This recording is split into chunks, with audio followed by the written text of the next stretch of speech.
Hello and welcome to another video tutorial Monday. This week I wanted to show you how I like to do my button borders down the sides of my cards.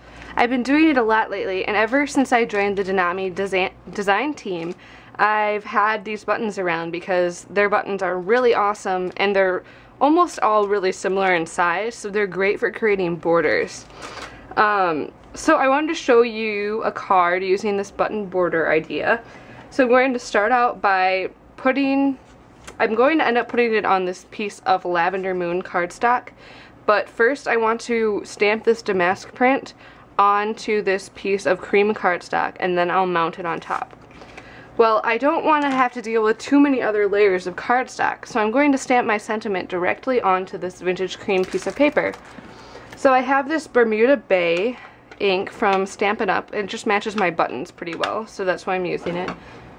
And I'm going to go ahead and stamp my sentiment first and then mask it off, and then I can stamp my damask print over it.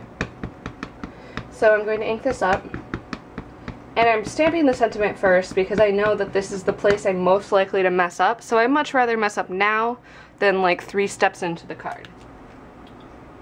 Alright, sentiment looks very good, so I can close up my ink, and I'm just going to let it dry for a couple seconds while I get everything else put away here. Okay, and now that I've just let my sentiment dry for a few seconds, I can go ahead and mask it off. And I'm going to do this using a piece of letter paper that I've cut down to 5/8 of an inch wide, and the strip is obviously too long for my card, but I can trim it. And I have this Tombow mono adhesive in the repositionable, and this is what I use for almost all of my masking when I'm using letter paper, because this stuff is awesome. This adhesive rolls away really easily, but it also keeps it in place when you need it to. So I'm just going to eyeball it, and then I can trim off the excess.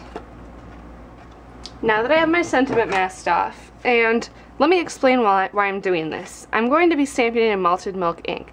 And even though you could still definitely see the sentiment through the malted milk ink, I want it to be offset so that the background's not too busy behind the sentiment, which is why I'm masking it off. You could just leave it not masked off and you'd still be able to read it, but I wanted to make sure it was extra clear. So I'm going to go ahead and ink up my stamp, and this is the classic fabric design from Hero Arts. I love this print. And I'm inking it up with the malted milk ink. And this will provide a really nice watermark effect on this cream cardstock because it's practically the same color as the cardstock.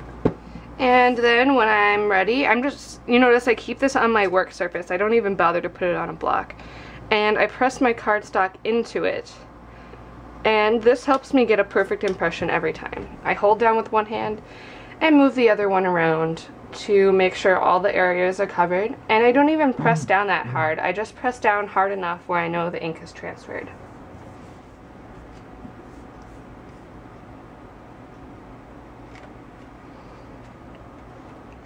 Okay, so we have this really beautiful impression, and I can go ahead and lift off my mask here.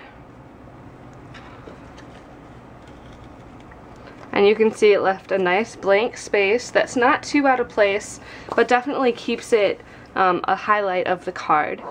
And now I'm ready to add on my buttons. Alright, so now that I have my piece all ready and stamped, I'm going to lay out my buttons. I'm going to stitch down all my buttons before I even adhere this to my card. So I'm just using this as a guide of where the buttons need to start. So I have, this will end up being adhered right about here on some foam adhesive, and I'm just going to draw this line in, and you can always go back and erase it just a little bit so that it's not as obvious, because you won't be able to erase it after you get buttons over it, obviously.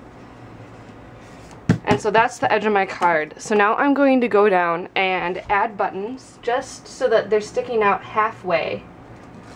And I just add a variety of buttons, making sure that the one isn't next to the one that looks exactly like it.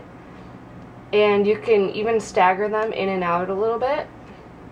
And just go down like this and mess around with it until it looks like how you want it. And I'll be back in a second once I get these all laid out. Alright, so now that I have my buttons laid out, this is approximately where I want to glue them down. I'm just going to take my glossy accents and use it to adhere down the buttons where I want them to go. Now you want to make sure that you get the glossy accents on the edges of the button so that it's not going to seep up through the holes, because you're going to need to punch through those holes. So put a dot right here and a dot on the other side, and maybe a dot on the other two sides if you wish to be thorough. But you just need a little bit, and then to let it sit for a little bit, and then it'll be ready to go. Another thing to keep in mind is don't go past where the card ends, because you don't want the buttons to be sticking out too much below or above the piece of cream cardstock that we have. So just adjust as you go, and if you need to switch out a bigger button for a smaller button towards the end, that's fine too. So I'll be back in a second when I have these glued down to show you the rest of the card. Okay, so I have all of my buttons glued down, you see here. I've just let them dry for a couple minutes, maybe 2 or 3 minutes. It doesn't take that long for the glue to set up. Of course, it's not completely dry right now, but it's enough to keep them in place while we punch holes and while we kind of move around the card to stitch through them. So I'm going to go ahead and use my Tim Holtz paper piercer and this old mouse pad as a base for me to punch through all the holes of the buttonholes. And this will just give us a good, easy way to sew through all the buttonholes to make them look like they're really sewn onto the card. Now that I have punched all the holes, I'm just going to start at this very top one here, and I'm going to come up through this one, and I'm just going to go down the card just like I would sew a button onto anything else. And I'm going to do a crisscross on this one, but probably on some of them I'll go straight across, making 2 lines instead of a crisscross in the 4-hole buttons. And I'm just going to sew down. You just have to be careful to make it through the hole each time, but it's not too difficult to do since the buttons are glued down, and the glossy accents really holds them on there without getting in your way. So instead of trimming my thread and tying it together right there, I'm just going to keep going down the side of this card. So you only need to start your thread once, and on this one you'll see what I'm talking about. Instead of going across to this hole right here, I'm going to go down, and then this will give me this cool like parallel lines look. So you can see what I mean there instead of the cross. So I'm just going to go down the rest of my card, adding the thread to the buttons, and I'll be back in a second. I've sewed through the buttons here, and to finish it off, I'm just going to trim it, and then use a dot of glossy accents to hold down the tail. And this should work just fine to keep it there. It just needs to set up for a second, so you can hold it down while it sets up. So now that we have our ends glued down, we're ready to adhere our front piece to the card. So I've already put on some foam adhesive on the back here, but I think it needs a little bit something extra. So I'm going to use the same thread that I used to sew around the card, or sew through the buttons, and cut off 2 pieces of it. And then use it right where the ink meets the masked off area.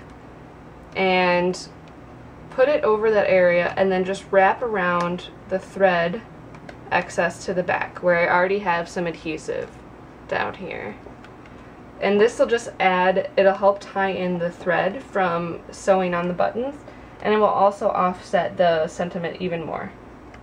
And now we can go ahead and adhere our focal piece to our card. And notice I've put foam adhesive slightly in from the edge so that it doesn't stick to any of the buttons. You don't want it to be lopsided. Now I think all this card needs is a little bit of corner rounding, so I'm going to use my corner chopper on these edges, and I'm just doing the 1/4 inch setting. And then I think we're done. This is a really simple, easy, elegant card, and you got to do some nice relaxing sewing on the buttons. And so this is how I do my scallop button borders. I hope you enjoyed this week's video tutorial Monday. Here's a picture of the finished project. And here's a close-up. Thanks so much for watching, and I'll catch you again next week on another Video Tutorial Monday.